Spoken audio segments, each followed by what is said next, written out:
Hi guys, in this video I will show you that how you can fix your MS Word is not responding or not starting or not opening in your Windows 10 or 11. So I will show you guys best solution to fix this problem.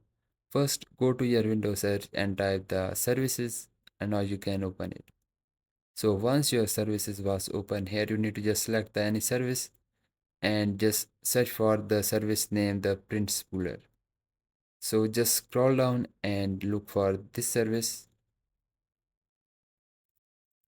So when you find your print spooler service in your services, just right click on that and go to its properties, and here in the startup type, you have to just choose it to manual and then click on the stop. So now you have to just click on the apply. So when you click on the apply, click on the start to start this service and then just click on the OK.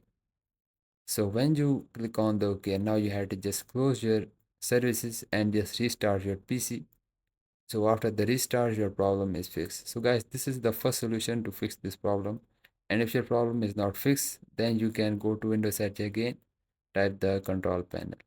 Now here, go to the uninstall a program, and now here you have to just look for your Microsoft Office, right click, click on the change, and now here you can go with the quick repair, then click on the repair again.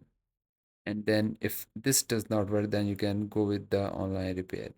So these are the extra steps you need to apply to fix this problem.